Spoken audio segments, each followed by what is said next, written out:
பேகுரு சொந்தங்களுக்கு வணக்கம். ஒரு நீண்ட இடைவேளைக்கு பிறகு நம்ம இன்னைக்கு ஸ்பாட்லைட் வித் சுப்ரா நம்ம சுப்ரானோட சந்திக்க போறோம். வாங்க அவங்க வரவேற்போம். வணக்கம். வணக்கம் கார்த்திக். ரொம்ப நாள் கழிச்சு தேர்தல் முடிவுகள்லாம் கழிச்சு நம்ம ரொம்ப நாள் கழிச்சு சந்திக்கிறோம். எப்படி இருக்கீங்க? மகிழ்ச்சிகரமான செய்தியோட சந்திக்கிறோம். ரொம்ப மகிழ்ச்சியா இருக்கு. 3வது முறை பாரத பிரதமர் மோடி அவர்கள் பதவியேற்றாச்சு. மோடி 3.0. ஸோ ஆட்டம் ஆரம்பித்து விட்டது. ஸோ மகிழ்ச்சியா இருக்கிறோம் எல்லாரும். நாட்டு மக்கள் எல்லாம் மகிழ்ச்சியா இருக்கிறாங்க. இதுலதான் நம்மளுக்கு ஒரு சந்தேகம் தான். இந்த கோலியேஷன் கவர்மெண்ட் அப்படின்னு சொன்னோன்னே இங்க அமைச்சரவையெல்லாம் முடிஞ்சு போச்சு, இவங்க அதை எடுத்துருவாங்க, இவங்களுக்கு முக்கியமான அமைச்சரவை பாஜகவுக்கு கிடைக்காது, அப்படி இப்படின்னு மீடியா பேசினாங்க. பட் இன்னைக்கு அமைச்சரவை பட்டியலும் வெளியிட்டாங்க, யார் யாருக்கு என்னென்ன துறை அப்படின்னு. ஸோ இந்த அமைச்சரவை பட்டியலை முதல் கட்டமா எப்படி பாக்குறீங்க? இந்த கூட்டணி கட்சிகள்லாம் ஏதாவது முக்கியமான இது அவங்களுக்கு கொடுத்துருக்காங்களா, சமரசம் செய்யப்பட்டிருக்கா? இல்ல சரி, கூட்டணி கட்சிகளை வழி நடத்தி கொண்டு செல்வதில் மோடி அவர்களுக்கு ஈடு இணை யாருமே கிடையாது. அதுல ஒன்றும் இதுவே இல்லை. அதாவது சில பேர் சொல்லுவாங்க, எதிர்கட்சிகள் எப்பவுமே இப்ப யார் சொல்லியிருக்கிறாங்க பாத்தீங்கன்னா எதிர்கட்சிகள் தான். அவங்களுக்கு அதாவது என்ன சொல்றதுன்னா, இவங்க என்ன டபுள் இன்ஜின் சர்க்கார் எல்லா மாநிலங்களும் நல்லா பண்ணிட்டு இருக்கும்போது எனக்கு என்னவோ எதிர்கட்சிகளின் வயிற்றுல ஃபயர் இன்ஜின் இருக்கும்னு யோசிக்கிறேன் நான். வயிற்றுச்சலை தாங்க முடியாம இத மாதிரி ஏதாவது ஒன்று பேசணும் இல்லையா? இப்ப உங்களுக்கு பேசு பொருள் என்ன இருக்கு? இப்போ 3வது முறையா வரமாட்டான்னு சொன்னாங்க. 3வது முறையா வெற்றி பெற்று வந்தாச்சு. சரிங்களா? அதாவது 28 கட்சிகள் சேர்ந்து 233 தொகுதிகள் வாங்கினாங்க. எப்படி? 28 மாநிலத்தில் இருக்கிற மிகப்பெரிய எதிர்கட்சிகள் சேர்ந்து 233 தொகுதிகள். ஒரே ஒரு கட்சி 240. எது பெருசு? சரிங்களா? எல்லாரும் சொல்லுவாங்க, உடனே 400 சொன்னாரு, நீங்க 240 மிகப்பெரிய சரிவு. 240 தான் பெருசுங்கிறீங்க. ஆனா எங்களுக்கு தமிழகத்தை பொறுத்தவரைக்கும் 99 தான் பெருசு. தமிழகத்துல 99 தான் பெருசு. ஆமா, தமிழகத்துல எதிர்கட்சிகள் தான் மோடி அவர்கள் பயந்து விட்டார் அப்படின்னுவாங்க. பாஜகவை இங்க காலூன்றவில்லைன்னுவாங்க. அதாவது பூனை கண்ணை மூடிட்டுனா உலகம் இருண்டுடுன்னுவாங்க. ஓகே, அது அவர்களுக்கு அது பொருத்தமாக இருக்கும். நான் சொல்றேன், ஒவ்வொரு டேட்டாவை நம்ம பேசுவோம். நம்ம அதாவது இந்த 28 கட்சிகள் சேர்ந்து 233 வாங்கியிருக்காங்க. தனியாளாக நின்று பிஜேபியை வழி நடத்தி மோடி அவர்கள் 240 வாங்கியிருக்காங்க. இதுல ஒண்ணு பார்க்கணும். 1984 காங்கிரஸ் 414 தொகுதிகள் வாங்கினாங்க. 414 தொகுதிகள் வாங்கினாங்க ராஜீவ்காந்தி ஐயா இருக்கும்போது. சரிங்களா? அதுக்கப்புறம் பார்த்தீங்கன்னா படிப்படியாக குறைந்து கொண்டு 42 ஆகி, அப்புறம் 44 ஆகி, 52 ஆகி, கடந்த பாராளுமன்றத்தில் 52 இருந்தது. இப்ப 99 வந்திருக்கிறாங்க. இங்க பிரதமர் என்ன சொன்னார்னா, பாராளுமன்றத்தோட அவரோட கடைசி உரையில, போன பாராளுமன்றத்தோட கடைசி உரையில 400 இலக்காக வைத்தார். என்டிஏ கூட்டணிக்கு. பிஜேபிக்கு 370 இலக்காக வைத்தார். நீங்க சார், நீங்க 100 மார்க் வாங்கிட்டீங்க போன எக்ஸாம்ல கார்த்திக். இந்த வாட்டி நீங்க 40 மார்க் வாங்கியிருக்கீங்க அப்படின்னா அது என்ன அப்படி தனியா வச்சுக்கோங்க. நான் என்ன சொல்றேன், நான் 100 மார்க் வாங்கணும் இலக்கு வைக்கிறேங்க. நான் 70 மார்க் வாங்கியிருக்கிறேன். நீங்க 100 மார்க் வாங்கின நீங்க 40 வாங்கினது பெருசா, நான் 100 இலக்காக வைத்து 70 வாங்கியிருக்கேன் அது பெருசா? இப்ப என்ன சொல்றாங்கன்னா 400 நீங்க 400 வாங்கினவங்க கோட்டை விட்டுட்டீங்களே, அதுதான் சொல்றோம். நாங்க 400 இலக்காக வைத்து 240 அடைந்து அனைத்து கூட்டணியோட இன்னைக்கு ஆட்சி அமைச்சிருக்கிறோம். அனைத்து எதிர்கட்சி தலைவர்களும் பாரத பிரதமரை தான் தலை சிறந்த ஒரு அரசியல்வாதி, 2047க்கு நாட்டை வல்லரசாக ஆக்குவதற்கான மிகப்பெரிய ஒரு அரசியல்வாதின்னு சொல்லிட்டு சந்திரபாபு நாயுடு சொல்றாங்க, நிதிஷ்குமார் சொல்றாரு. ஸோ இது யாரோ ஒருத்தர் சொன்னா பரவாயில்லைங்க. அனைத்து எதிர்கட்சி தலைவர் பவன் கல்யாண், ஓகே, ஒரு யூத்துக்குலாம் ஒரு ரோல் மாடலா இருக்கிறார் பார்த்தீங்கன்னா ஆந்திரால, அவர் சொல்றாரு. ஸோ மோடி அவர்கள் மோடி அவர்களோட தலைமையின் கீழ் நான் பணிபுரிவது எனக்கு மிகப்பெரிய பாக்கியம் அப்படின்றார் பவன் கல்யாண், இல்லைங்களா? ஸோ அதனால ஜெனரேஷனை தாண்டி அனைத்து எதிர்கட்சி தலைவர்களும், எதிர்கட்சியில் இருக்கிற அதாவது பாஜக அல்லாத கட்சி தலைவர்கள் உங்களுக்கு கூட்டணியில எதிர்கட்சிகள் எல்லாம் ஒன்றாக இணைந்து என்டிஏ கூட்டணியை உருவாக்கி களம் கண்டிருக்கிறாங்க. நீங்க எதிர்கட்சிகள் என்ன பண்றீங்க? எதிரி கட்சிகளா உட்கார்ந்துட்டு இருக்கீங்க, அவ்வளவுதான். எதிர்கட்சிகள்னா நீங்க ஒரு நல்ல ஒரு கருத்தை சொல்லணும், கன்ஸ்ட்ரக்டிவான கிரிட்டிசிசம் இருக்கணும். நீங்க எதிரி கட்சியாவே எப்பவுமே இருக்கிறீங்க. நிதிஷ்குமார் என்பவர் எதிர்கட்சி, தெலுங்கு தேசம் வந்து எதிர்க்கட்சி. ஆனா எதிர்க்கட்சி என்ன பண்றாங்க? என்டிஏவோட கூட்டணியாக அமைந்து நாட்டை வந்து எப்படி கொண்டு போக வேண்டும் அதற்காக வந்து கட்டமைக்கிறாங்க. மற்ற இந்த 28 கட்சிகள் எதிரி கட்சிகளாவே வந்து பிஜேபியை பார்க்குறாங்க. அதுதான் மிகப்பெரிய வித்தியாசம். இந்த போர்ட்ஃபோலியோ இப்ப பார்த்துப்போம்னா மோர் ஓவர் வந்து சேம் அப்படியேதான். போன தடவை யாருக்கு கொடுத்தாங்களோ மோர் ஓவர் அப்படிதான் சேமா இருக்கு. அதுல முக்கியமா இங்க வந்து திமுக திராவிட ஸ்டாக் வந்து கதறல் ஆரம்பிச்சது மீண்டும் பினான்ஸ் மினிஸ்டர் வந்து அஹ், திருமதி நிர்மலா சீதாராமன் அவர்களுக்கு வந்து கொடுக்கப்பட்டது. இதை ஒரு பொருளாதார நிபுணரா நீங்க எப்படி பாக்குறீங்க உங்களுக்கு கொடுத்ததை? இல்ல தமிழ்நாட்டுல பிறந்தவர்கள் நான் என்ன பண்ணேன், ஒரு தமிழனுக்கு கிடைத்த ஒரு மிகப்பெரிய அங்கீகாரம்.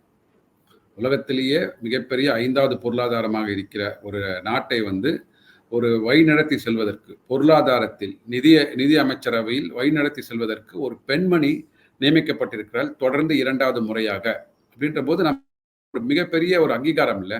ஃபர்ஸ்ட் நீங்க அதெல்லாம் விட்டுடுங்க. அதாவது நமக்குள்ள எவ்வளவு டிஃபரன்ஸ் ஆஃப் ஒப்பீனியன் இருக்கும், கருத்து வேறுபாடுகள், எனக்கு பணம் தரல உனக்கு பணம் தரல, அதெல்லாம் அடுத்ததுங்க. ஒரு தமிழகத்திலேருந்து ஒரு அமைச்சர் போயிருக்கிறாங்க, அவர்களுக்கு நிதி அமைச்சராக மீண்டும் 2வது முறை கொடுத்திருக்கிறாங்க. அப்படின்ற போது ஒரு மிகப்பெரிய அங்கீகாரம் தமிழர்களுக்கு அனைவருக்கும் கிடைத்த அங்கீகாரமாக தான் நான் பார்க்குறேன். ஜெய்சங்கர் ஐயா அவர்கள் திருப்பி அவருக்கு எக்ஸ்டர்னல் அஃபேர்ஸ் மினிஸ்டர் கொடுத்துருக்காங்க. எல்முருகன் ஐயா அவர்களுக்கு திருப்பி இந்த இன்ஃபர்மேஷன் அண்ட் ப்ராட்காஸ்டிங் கொடுத்துருக்காங்க.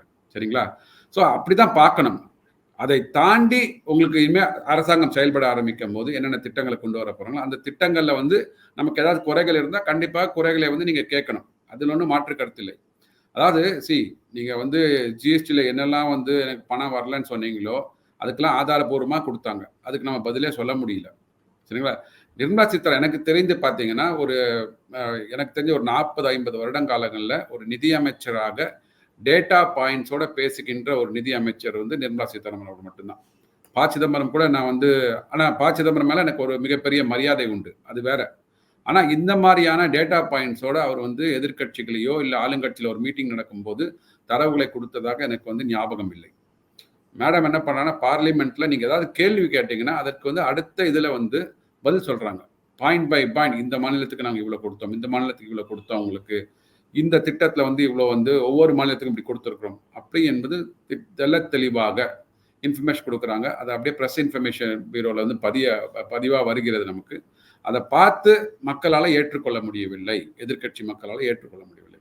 அதனால பார்க்குறீங்கன்னா இப்போ வந்து இதுக்கு ஒன்றும் பெருசாக வரவேற்பு இருக்காது. தமிழகத்தில் வந்து கண்டிப்பாக வரவேற்பு இருக்காது, தெரிஞ்ச விஷயம்தான். வரவேற்புக்காக பாராட்டுதலுக்காக யாரும் இங்கே வேலை பார்ப்பதில்லை. நாட்டு மக்களுக்கு என்ன வேணுமோ அதற்காக தான் வேலை பார்க்குறாங்க. அதனால தான் வந்து ஒன்று சொல்லுவாங்க, இப்போ வந்து ஒரு இதுலலாம் நல்லா வேலை பார்க்குறீங்க அப்படின்னா என்ன பண்ணுவாங்கன்னா இன்னும் மேலே வேலை கொடுப்பாங்க. ஸோ நீங்கள் நல்லா வேலை பார்க்குறீங்கன்னா உங்களுக்கு அடிஷ்னலாக வந்து எப்படி நீங்கள் வந்து 5வது பொருளாதாரத்தை வந்து இந்தியாவை உயர்த்தினீர்களோ அடுத்த டார்கெட் 3வது பொருளாதாரமாக கொண்டு போகணும் 2027க்குள்ள. ஸோ வேலை நல்லா பண்ணீங்க அப்படின்னா இன்னும் மேலே வேலை பண்ணணும். சாத்தியங்கள் இருக்குமாண்ணா? ஏன்னா ஏன் அந்த கேள்வி கேட்கணும்னா கன்ஃபார்ம் வந்து தேர்டு அவங்களோட எய்ம் அதுதான். நம்ம எவ்வளவு சீக்கிரம் வந்து தேர்டு கொண்டு போறோங்கிறத எய்ம் 2047 வந்து வேற எய்மா வச்சுருக்காங்க. பட் எனக்கு அதுல ஒரு சந்தேகம் என்னன்னா, போன தடவை அவங்க வந்து சிங்கிள் லார்ஜஸ்ட் பார்ட்டி, இப்ப 2 டேர்முமே அவங்க இப்ப இருந்தாங்க. இந்த தடவை வந்து இந்த கோலிஷன் கவர்மெண்ட்னால அதிரடி நடவடிக்கைகள் குறிப்பா பினான்ஸ்ல எடுக்கிறதுக்கான வாய்ப்புகள் இருக்கா?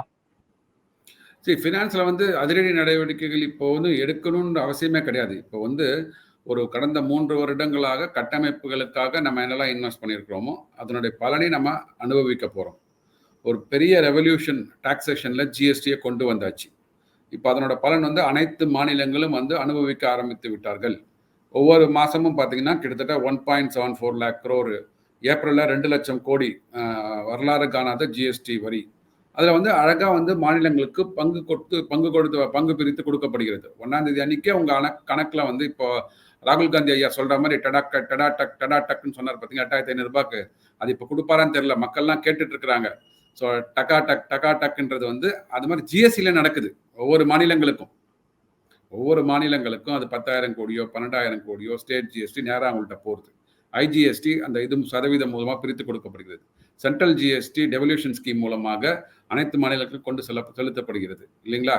ஸோ ஏன்னா எதுக்கு சொல்கிறேன்னா, அதாவது நம்ம தமிழக நிதிநிலை அறிக்கையிலேயே வருடம் 16% டெவல்யூஷன் ஸ்கீம் மூலமாக நமக்கு சென்ட்ரல் டாக்ஸஸ் எவ்வளோ வரப்போகுதுன்றது வந்து அவங்களே ஒத்துக்கொண்டிருக்கிறார்கள். 16% வருடம் உயரப்போகிறதுன்னு சொல்லிட்டு அடுத்த 3-4 வருடங்களுக்கு நிதிநிலை அறிக்கையிலே கொடுத்துருக்குறாங்க. அப்புறம் இதுக்கு மேலே அவங்களுக்கு என்ன வேணும் உங்களுக்கு? ஸோ அதனால வந்து பொருளாதார திட்டங்களை நல்லா கொண்டு வந்தாச்சு. இதன் பலனை வந்து அறுவடை பண்ண ஆரம்பிக்க வேண்டும். அதற்கு பார்த்தீங்கன்னா இப்போ அனைத்து மாநிலங்களும் வந்து தயாராக இருக்கிறார்கள். ஆந்திராவா இருக்கு. மெயினாக நான் சொல்றேன்னா ஆந்திராவும் உங்களுக்கு பீகாரும் மட்டும்தானே. இப்போ அவங்க கூட்டணி அமைச்சிருக்கிறாங்க. அவங்க நிறைய கேட்பாங்க. அவங்க தான் வரப்போறதே பணம். ஒன்றும் பிரச்சனையே இல்லை. பொருளாதாரத்தை பொறுத்த வரைக்கும் அனைத்து மாநிலங்களுக்கும் அனைத்து யூனியன் டெரிட்டரிஸுக்கும் இதன் மூலமாக பலன் கிடைக்கும். அதனால வந்து யாருமே எதிர்க்க மாட்டார்கள். இன்னும் இன்வெஸ்ட்மெண்ட்ஸ் எங்க மாநிலத்துக்கு கொண்டு வரதுக்கு, எங்க யூனியன் டெரிட்டரிஸ் கொண்டு வரதுக்கு எந்த விதமான சாத்தியங்கள் இருக்குன்னு சொல்லிட்டு ஒன்றாக அமர்ந்து ஃபினான்ஸ் மினிஸ்ட்ரியோட அமர்ந்து என்னென்ன பண்ணணுன்றதை வந்து கேட்க ஆரம்பிப்பாங்க. இப்ப நீங்க பேசுறப்பயே சொல்லிங்க இந்த கட்டாக்கட் நம்ம ராகுல் காந்தி அவருக்கு வந்து இந்த தேர்தலத்துல மிகப்பெரிய வாசகமா அது அமைஞ்சது. 8,500 ரூபா வந்து டக்கு டக்குன்னு நம்ம போடுவோம் அப்படின்னு சொன்னது. அது இப்ப இந்த கேரண்டி கார்டை எடுத்துட்டு நம்ம பாத்தீங்கன்னா இஸ்லாமிய சகோதரிகள்லாம் வந்து காங்கிரஸ் அலுவலகத்தை நோக்கி போறதா பாக்குறோம். அதுல இன்னும் ஒரு சர்ச்சை பார்க்கிறோம். 99 காங்கிரஸ் எம்பிஸ வந்து நீக்கணும், தகுதி நீக்கம் பண்ணணும்னு சொல்லிட்டு ஒருவர் வந்து டெல்லியில கேஸ் போட்டதா பாக்குறோம். எதற்காக அவர் வந்து இந்த மாதிரி கேஸ் போட்டிருக்காரு? என்ன காரணம்? அதாவது வாக்குறுதிகள் கொடுக்குறீங்கன்னா வாக்குறுதிகளை வந்து நீங்க வந்து காப்பாற்ற வேண்டும். அதாவது நம்ம வந்து எப்பவுமே என்ன பண்ணணும், இந்த 15 லட்ச ரூபாய் கொண்டு வந்து இவங்க வந்து மடைமாற்றம் செய்வாங்க. அந்த 15 லட்ச ரூபாய் சொன்னது வந்து ஏழை குடிமகன்களுக்கு வெளிநாட்டில் உள்ள கருப்பு பணத்தை மீட்டு கொண்டு வந்தால் ஒவ்வொரு ஏழை குடிமகன்கள் வங்கி கணக்கிலும் 15 லட்ச ரூபாய் செலுத்துவதற்கான வாய்ப்பு இருக்கிறதுன்னு சொன்னார் அவர். உங்க கணக்குல 15 லட்ச ரூபாய் வந்து போடுவேன்லாம் சொல்லலை. தெளிவாக பார்க்கணும் அந்த வார்த்தைகள் எல்லாத்தையும். நம்ம வந்து நம்ம வேணுங்கிறதுக்கு வந்து நம்ம என்ன பண்ணி பொலிட்டிக்கல் நெரேட்டிவ் செட் பண்ணலாம். ஆனால் மக்கள் அதை ஏற்றுக்கொள்ளவில்லை. 2019 ஏற்றுக்கொள்ளவில்லை, 2024 ஏற்றுக்கொள்ளவில்லை, இல்லைங்களா? இப்போ இவர் என்ன சொல்றாங்கன்னா, இவங்க இந்த கேரண்டின்ற வார்த்தையை பிடிச்சுட்டாங்க. மோடி அழகா சொல்ல ஆரம்பிச்சிட்டு மோடிக்கா கேரண்டின்ட்டார் அவர். எது சொன்னாலும் நான் வந்து அதுக்கு உத்தரவாதமாக. அதாவது என்ன சொல்ற, ஒரு லீடருக்கு என்ன அழகு அப்படின்னா, ஒரு ப்ரோக்ராம் நடத்துகிறோம், அதில் ஏதாவது ஒரு சர்க்கிள் வருகிறதுன்னு நான் தான் வந்து கேரண்டி, நான் தலைவன். அதில் ஏதாவது வந்து தோல்வி கண்டாலோ இல்லைனா வந்து சறுக்கி விழுந்தாலோ நான் தான் உத்தரவாதம்ன்றாரு. அப்படி தான் நம்ம எடுத்துக்கணும். ஏன்னா அப்துல் கலாம் ஐயா அவங்களுக்கு தெரியும், ஒரு வாட்டி ராக்கெட் லான்ச் பண்ணும்போது அது வந்து ஃபெயில் ஆயிடுது. தோல்விக்கு தான் பொறுப்பேற்றுக் கொண்டு முன்னாடி வந்து நின்னார். அதுக்கப்புறமா வந்து வெற்றி பெற்றார்கள். அப்போ வந்து லீடரை பின்னாடி வந்த இவங்களை வந்து முன்னாடி வர வச்சார், அவங்களோட டீம் லீடர்ஸை. அவர் நிற்கல, லீடரா அவர் நிற்கல, டீம் லீடர்ஸ் உள்ள அவர் சொன்னார். அது மாதிரி மோடி என்ன சொல்றாருன்னா, கொடுக்குற வாக்குறுதிகளுக்கு நான் கேரண்டி, அந்த கேரண்டி அச்சீவ் பண்ண அப்புறம் அவங்கவுங்க போர்ட்ஃபோலியோ அவங்கவுங்க ministries they will take credit. அப்படிதான் சொல்றாரு அவர். அதை என்ன பண்ணிட்டாங்கன்னா, அந்த கேரண்டின்ற வார்த்தை யூஸ் பண்ணி கர்நாடகத்தில் ஒரு 5 கேரண்டி கொடுத்தாங்க. 5 கேரண்டி கொடுத்து என்ன ஆச்சு, அதை வந்து இம்ப்ளிமெண்ட் பண்ணுறதுக்கு 50,000 கோடி ரூபாய் ஓணுனாங்க. அதுக்கு 12,000 கோடி ரூபாய் கடன் வாங்குறாங்க. அதுக்கப்புறம் இதுக்கு நான் செலவு பண்ணுறதுனால எனக்கு வந்து இன்வெஸ்ட்மெண்ட் பண்ண முடியாது, கட்டமைப்புகளை உருவாக்க முடியாதுன்னு சொல்லிட்டு டிகே சிவகுமார் சொல்றாரு. சித்தராமையா நான் கடன் வாங்க போறேன்றாரு. ஸோ இது மாதிரி இருக்கும்போது அதே பாஷையில் என்ன பண்ணிட்டாருன்னா, நான் கேரண்டி கொடுக்குறேன் 1 லட்ச ரூபாய், வறுமை கோட்டுக்கு கீழே இருக்கிறவங்களுக்கு 1 லட்ச ரூபாய் நான் கொடுக்குறேன், டட்டா டக் 8,000 ரூபாய் போகுன்றாங்க. அதான் கேட்குறாங்க, சார் நீங்கள் கேரண்டி சொன்னீங்களே, அந்த கேரண்டி எங்க? அதான் கேஸ் போடுறாங்க இப்போ. ஓகே, அந்த கேஸ் வந்து கோர்ட்டில் நிற்குமா நிற்காத அதெல்லாம் வேற விஷயம். மக்களுக்கு வந்து புரிந்துணர்வு ஏற்பட்டு விட்டது. நீங்கள் வந்து ஏதாவது சொல்லிட்டு ஓட்டு வாங்கிட்டு தப்பிச்சுட்டு போக முடியாது. மக்கள் கேள்வி கேட்க ஆரம்பிக்கிறாங்க. 1 லட்ச ரூபாய் கொடுக்குறேன்னீங்கன்னா 1 லட்ச ரூபாய்க்கு எவ்வளோ செலவாகும்? எத்தனை பேர் வந்து வறுமை கோட்டிற்கு கீழே இருக்கிறாங்க? அதுக்கு எவ்வளோ செலவாகும்? இதற்கு ஆதாரம் எங்க இருக்கு? நிதி ஆதாரம் எங்க இருக்கு? நீங்கள் 5 கிலோலேருந்து 10 கிலோ அரிசியை கோதுமை ஏற்றுறேன்றீங்களே, அதுக்கு எவ்வளோ செலவாகும்? அதுக்கு நிதி ஆதாரம் எங்க இருக்கு? மக்கள் கேட்க ஆரம்பிச்சிட்டாங்க. ஸோ அந்த அளவுக்கு வந்து புரிந்துணர்வு ஏற்பட்டதுக்கு நிர்மலா சீதாராமன் வந்து மிக முக்கியமான காரணம் நான் சொல்வேன். ஏன்னா அவர்கள் வந்து எந்த ஒரு ஸ்கீம் அறிவிக்கிறதா இருந்தாலும் இதனோட ஃபினான்ஷியல் அவுட்லே எவ்வளோ, இன்னைக்கு 9.3 கோடி விவசாயிகளுக்கு 6,000 ரூபாய் 17வது தடவையாக மோடி அவர்கள் அறிவித்திருக்கிறார்கள். உடனே டக்குன்னு போடுறாங்க 20,000 கோடி ரூபாய் இது பட்ஜெட் அவுட்லைங்க அப்படின்றாங்க. ஸோ உங்களுக்கு நாட்டு மக்களுக்கு தெரியுது எவ்வளோ, யாருக்கு எவ்வளோ கொடுக்குறோம், ஒரு நபருக்கு எவ்வளோ கொடுக்குறோம், மொத்தமாக எவ்வளோ கொடுக்குறோம், அழகாக தெரியுது பாருங்க டேட்டா. ஸோ இதற்கு வந்து நம்ம பட்ஜெட்டில் பிளான் பண்ணியிருக்கோம் அப்படின்றாங்க.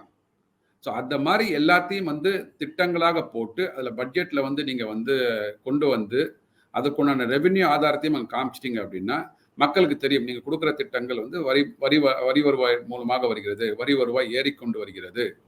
இல்லை நம்ம கடன் வாங்குறோன்னா கூட நம்ம இன்ஃப்ராஸ்ட்ரக்சரில் போடுறோம், இது எனக்கு நாளைக்கு வந்து வேலை வாய்ப்புகளை உருவாக்கும், நாளைக்கு எனக்கு ஜிடிபி 3 மடங்காக உயரும், இதுக்கெல்லாம் காரணம்.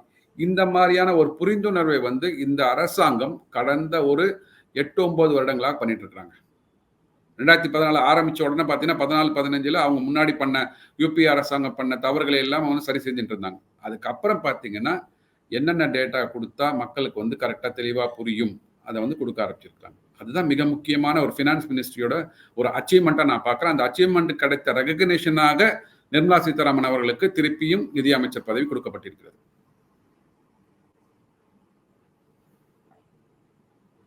கொஞ்சம் தமிழகத்துக்கு வருவோம்னா, இப்ப அந்த மினிஸ்ட்ரி யார் யார் மத்திய அமைச்சர்கள் ஆக போறாங்க அப்படின்னு சொன்னோன்னே நம்ம பார்த்துருப்போம். மீடியாவே ஒரு பிளாஷ் நியூஸ் என்னன்னா, தமிழகத்திலேருந்து மினிஸ்ட்ரி யார் பாக்குறாங்கன்னா அண்ணாமலை அவர்கள் தான் போறாரு, இந்த கேபினெட் அந்த கேபினெட்னு சொல்லிட்டு அப்படி பறந்தது. கடைசியில அப்படிலாம் இல்லப்பா, மீண்டும் அவர் வந்து தமிழக பாஜக மாநில தலைவராக தான் அவர் தொடர போகிறார் அப்படின்னு சொல்லிட்டு உறுதி செய்யப்பட்டிருக்கிறார். மீண்டும் தலைவரா அண்ணாமலை அவர்கள் வந்து தொடர்கிறார். இங்க ஒரு குழப்பமும் பார்த்திருப்போம். நம்ம தேர்தல் முடிவுல இருந்து ஒரு சிறிய சலசலப்பு வந்து தமிழக பாஜக மத்தியில இருக்கு. சோ எந்த அளவுக்கு இப்ப ஃப்ரீ ஹேண்ட் கொடுத்திருப்பாங்க, ஏன்னா மத்திய அமைச்சர் இல்லாம, ஏன்னா நிறைய பேர் சந்தோஷப்படுறதே அதுதான், எல்லாருக்கும் மத்திய அமைச்சர் கிடைக்கும்பாங்க. பட் இவருக்கு மத்திய அமைச்சர் கொடுக்காது இங்க நிறைய பேர் கொண்டாடுறாங்க. அதை எதிர்கட்சிகளுக்கு வந்து ஒரு பயமாவும் அமையுது. சோ அவரோட அடுத்த கட்ட நகர்வு எப்படி இருக்கும் தமிழக பாஜக தலைவர் திரு அண்ணாமலை நகர்வு? நானும் பார்த்தேன் நிறைய வலைதளங்கள்ல வந்து அண்ணாமலை அவர்களுக்கும் தமிழிசை சவுந்தரராஜன் அவர்களுக்கும் வந்து மந்திரி சபையில் ஏதாவது ஒரு போர்ட்ஃபோலியோ ஒதுக்குவாங்கலாம் வலைதளங்களில் வந்திருந்தது. ஆக்சுவலாக வந்து உள்ளூர எல்லாருக்கும் ஒரு என்ன ஒரு இது கோல் இருந்தது அப்படின்னா, எப்படி இவர் வந்து 2019 ஒரு 15 லட்சம் வாக்காளர்களை கொண்ட பிஜேபி அன்னைக்கு தேர்தலில் வாங்கிய வாக்குகள் எப்படி வந்து 50 லட்சம் கிட்டத்தட்ட 49 லட்சம் வந்துட்டுங்க. ஒரு 1 லட்சம் எங்கே காணாமல் போச்சுன்னு உங்களுக்கு தெரியும் இல்லைங்களா? 49.18 49.20 லட்சம் வாக்குகள் வாங்கிட்டாங்க. அது வந்து 50 லட்சம்னு ஒரு டார்கெட் நான் கூட சொல்லிட்டு இருந்தேன் முன்னாடி. ஒரு மார்ச் 2023 ஒரு காணொலியில் கூட சொன்னேன். அண்ணாமலை அவர்களின் இலக்கு வந்து 15 to 50 அப்படின்னு சொன்னேன் நான். 15லேருந்து 50 ஆக்கணும். அதுக்கு ஒரு 1 லட்சம் வாக்கு குறைஞ்சிருக்குது. அந்த 1 லட்சம் வாக்கு எங்கே காணாமல் போயிருக்குன்னு மக்களுக்கு தெரியும். ஸோ அப்படி இருக்கும்போது கட்சியே 3 மடங்கு கிட்டத்தட்ட ஒரு 3 வருடங்களுக்குள்ள, ஐ திங்க் இந்த ஜூன் 2024 இப்போ நடந்துட்டு இருக்கு பார்த்தீங்களா, 2021 கிட்ட தான் அவர் வந்து பதவியேற்றார் மாநில தலைவராக. ஒரு 3 வருடங்களுக்குள்ள 3 மடங்கு வளர்ச்சி. இது வந்து எந்த ஒரு அரசியல் தலைவரும், அதாவது தமிழகத்தில் பார்த்தீங்கன்னா கழகங்கள் தான் பார்த்து கிட்டத்தட்ட ஒரு 75 வருடங்களாக ஆண்டு கொண்டிருந்தார்கள். அப்படி இருக்கும்போது தேசிய கட்சின்னு சொல்ற காங்கிரஸ் கூட அவங்க வெளியில போயிட்டாங்க. 67க்கு அப்புறம் அவங்க காணவே காணும். அப்புறம் வந்து பார்த்தீங்கன்னா ஏதாவது ஒரு மாநில கட்சி திமுகவா இருக்கட்டும் அதிமுகவோட தான் வந்து அவங்க கூட்டணி வைத்து ஆட்சியை வந்து இது பண்ணிட்டு இருந்தாங்க, கூட்டணி ஆட்சியை நடத்திட்டு இருந்தாங்க. ஸோ அதில் வந்து ஒரு மிகப்பெரிய ஒரு முடிவை எடுத்து அடுத்து வருகின்ற காலங்களில் வந்து பாஜக தமிழகத்தில் ஆள வேண்டும் அப்படின்னா இன்னிலேருந்து நம்ம வந்து தனியாக போக வேண்டும்னா தனியாக கூட்டணியை அமைக்க வேண்டும், கூட்டணியை லீட் பண்ண வேண்டும் அப்படின்ற ஒரு முடிவை வந்து ரொம்ப தரமா எடுத்தாங்க. அதற்கு வந்து கண்டிப்பாக ஒரு மத்திய தலைமை வந்து அண்ணாமலைக்கு ஃப்ரீ ஹேண்ட் கொடுத்தாங்க, அவருக்கு அதிகாரமும் கொடுத்தாங்க. அதனாலதான் எண்மண் எண் மக்கள்லாம் தொடங்கினாங்க. எண்மண் எண் மக்கள் தொடங்கும் போதெல்லாம் அமித்ஷா அவர்கள் வந்தாரு, மோடி அவர்கள் கிட்டத்தட்ட ஒரு 7-8 தடவைக்கு மேல தமிழகத்துக்கு வந்துட்டாரு. வந்திருக்காங்க அப்படின்னா அவங்க வந்து களத்துல பார்த்த அந்த பெனிஃபிட்ஸ் ரிசல்ட் எப்படி மக்கள்கிட்ட வந்து பிஜேபியோட கொள்கைகள் கொண்டு போயிருக்காங்க, மத்திய அரசோட கொள்கைகளை கொண்டு போயிருக்காங்கன்றது வந்து கண் முன்னாடி பார்க்க முடிஞ்சது அவங்களால. அதனாலதான் பாத்தீங்கன்னா இந்த 15லேருந்து 50 லட்சம் வாக்கு, 15 லட்சத்துல 50 லட்சம் வாக்குகள் வந்ததை அவர்கள் ரெகக்னைஸ் பண்ணியிருக்கிறார். மோடி அவர்கள் ரெகக்னைஸ் தமிழகத்துல வளர்ந்திருக்கிறது அப்படின்னு சொல்லிட்டு முதல் கூட்டத்துல சொல்றாரு. அந்த என்டிஏ கூட்டணியோட கூட்டத்துல வந்து வெற்றி பெற்ற எல்லாரையும் பார்த்து பேசும்போது தமிழகத்துல பாஜக வளர்ந்திருக்கிறது அப்படின்னு சொல்றாரு. ஸோ அப்படி இருக்கும்போது பார்த்தீங்கன்னா அடுத்து இன்னொரு 2.5 வருடங்கள் தான் இருக்குது. 3 வருடங்கள் சொல்லுவோம், பட் 2.5 வருஷம் தான் இருக்கும். கடைசி 6 மாதம் உங்களுக்கு தேர்தல் பரப்புரை பயங்கரமாக போயிடும். ஸோ 2.5 வருஷம் மட்டும் எடுத்துக்கோங்க. ஸோ 2.5 வருஷத்தில் வந்து என்ன பண்ணணும், இந்த 3 வருடங்களுக்கு என்ன பண்ணாங்களோ அதே மாதிரி 234 தொகுதிகளையும் மக்களை போய் ரீச் பண்ணி இந்த வரப்போகிற 2.5 வருடங்களில் என்னென்ன பணிகள் நம்ம செய்ய முடியும் மத்திய அரசாங்கத்திலேருந்து. இன்னும் கூட நான் சொல்லுவேன், ஆக்சுவலாக வந்து இன்னும் சில இடங்கள்ல போயிட்டு மத்திய அரசாங்கத்தோட ஸ்கீம்ஸ் வந்து ரீச் அவுட் ஆகலை இன்னும். அது வந்து இன்னும் வந்து நிறைய ஒரு வாலண்டியர்ஸ் அங்கே பிஜேபியிலேருந்து போயிட்டு மக்களுக்கு வந்து புரிகிற மாதிரி அந்தந்த மாவட்டங்களில் என்னென்ன பண்ணியிருக்கிறாங்க அந்த மாவட்டங்கள்லேருந்து எத்தனை பேர் வந்து இந்தந்த ஸ்கீம்ஸில் வந்து ஆவாஸ் யோஜனாவாக இருக்கட்டும், ஃபசல் பீமா யோஜனாவாக இருக்கட்டும், ஒவ்வொரு ஸ்கீமில் எவ்வளோ பெனிஃபிட் அடைஞ்சிருக்காங்க. பயனாளிகள் இல்லாமல் இருந்தாங்கன்னா அவங்களை எப்படி நம்ம உள்ளே கொண்டு வருது. இப்போ வந்து பயனாளிகள் இப்போ இது வரைக்கும் நம்ம என்ன பண்ணியிருக்கோம் அப்படின்னா, பாஜக என்ன சொல்லியிருக்காங்க அப்படின்னா, எவ்வளோ பயனாளிகள் இருக்கிறாங்கன்னு தான் சொல்லியிருக்காங்க. தமிழகத்தில் உள்ள பயனாளிகள் எவ்வளோ பேர் பயனடைஞ்சிருக்காங்கன்னு சொல்கிறாங்களே தவிர, என்னோட இது என்னன்னா, இன்னும் எவ்வளோ பேருக்கு பயனடையாமல் இருக்கிறாங்க பார்த்தீங்களா, அவங்கள உள்ளே கொண்டு வர வேண்டும். இப்போ ஆவாஸ் யோஜனாவில் ஒரு 40 லட்சம் 50 லட்சம் பேர் வீடு வாங்கியிருக்காங்கன்னா, இன்னும் எத்தனை பேருக்கு வந்து வீடு கொடுக்கப்பட வேண்டும். அந்த டேட்டாவை எடுத்து அவர்களை உள்ளே கொண்டு வருவது தான் வந்து கண்டிப்பாக வந்து ஒரு ரீச் அவுட், லாஸ்ட் மைல்ஸ்டோன் வரைக்கும் ரீச் அவுட் சொல்லுவாங்க இல்லையா, அதில் போகும். அப்படி போகும்போது இன்னும் வந்து ஒரு வருகிற 2 வருடங்கள்ல அசூரவேக வளர்ச்சி அடைவதற்கு பிஜேபிக்கு மிகப்பெரிய வாய்ப்பு இருக்கிறது. அதற்கு வந்து ஒரு லிங்கிங் பாலமாக மத்தியிலும் சரி, இங்கே மாநிலத்திலும் சரி, அண்ணாமலை அவர்கள் தலைவராக தொடருவார். தொடர்ந்தால் அது வந்து மிகப்பெரிய ஒரு வாய்ப்பை வந்து பாஜகவுக்கு மிகப்பெரிய வாய்ப்பை பிரகாசமாக்கி கொடுக்கும். ஸோ அடுத்து வரப்போறதுல பார்த்தீங்கன்னா, இப்போ லீடிங் இதில் இருக்க முடியும் அவர்களால். பிஜேபி வந்து ஒரு ஆட்சி அமைக்கிறதுல வந்து ஒரு பங்கு பெறுவதற்கான ஒரு டிசைடிங் ஃபேக்டராக இருக்க முடியும். அப்படிதான் நான் பார்க்குறேன். ஆனா உறுதியா இருக்குன்னு நினைக்கிறேன். திருப்பி மும்முனை போட்டி தான் வரப்போகுது 26 நம்ம சொல்லலாமா? எந்த ஒரு கூட்டணியும் இல்லாம கழகங்கள் 2 கழகங்களும் தனியாகவும் பிஜேபி தலைமையில ஒரு கூட்டணியும் அப்படி அமையுங்கிறது மாதிரி நம்பலாமா? அப்படிதான் அரசியல் நோக்காளர்களோட கருத்தாக இருக்கிறது. என்னை பொறுத்த வரைக்கும் பார்த்தீங்கன்னா, இண்டிபெண்டா பார்ட்டிலாம் இல்லாம பார்த்தீங்கன்னா, இன்னைக்கு இருக்கிற சிச்சுவேஷன் தான் கண்டினியூ ஆகும் கண்டிப்பாக. ஏன்னா வந்து இப்போ பிஜேபியோட வளர்ச்சி, என்டிஏ கூட்டணியோட வளர்ச்சியை வந்து எல்லாரும் பார்த்துட்டாங்க. ஸோ திருப்பியும் நீங்க வந்து ஏடிஎம்கேவோட இணையறதோ இல்லை ஏடிஎம்கே என்டிஏ கூட்டணியோட இணையறதோ மக்கள் விரும்ப மாட்டார்கள். ஸோ அப்படி இருக்கும்போது திமுக வந்து அவர்களோட கூட்டணி கண்டிப்பாக அப்படியே தொடரும் அவங்களுக்கு. ஏன்னா அவங்கள்ட்ட ஒன்றும் அங்கே இருக்கிற கட்சிகள்லாம் யாரும் மேலே வந்து தனியாக ஒரு ஆட்சி அமைக்கணும், இல்லைன்னா ஒரு கூட்டணி இது கட்டமைத்து ஒரு டிசைடிங் ஃபேக்டராக இருக்கணும் அப்படிலாம் வந்து யாருமே யோசிக்கல. தேசிய கட்சியான காங்கிரஸே அப்படி யோசிக்கலன்ற போது அது மதிமுகவோ விசிகாவோ வேற எந்த கட்சி யோசிக்க போறாங்க அது மாதிரி இல்லைங்களா? ஸோ அதனால அதுல வந்து வாய்ப்பே இல்லை. அவர்கள் வந்து அந்த இதுதான் தலைவர் என்ன முடிவு பண்றாரோ, திமுக கூட்டணி தலைவர் என்ன முடிவு பண்றாரோ அது இப்படிதான் போயிட்டு இருப்பாங்க. அவங்க ஏதோ 20 சீட் 25 சீட் கொடுப்பாங்க, அதை வாங்கிட்டு அவங்க வந்து எதிர்கட்சியில் உட்காந்துட்டு இருப்பாங்க.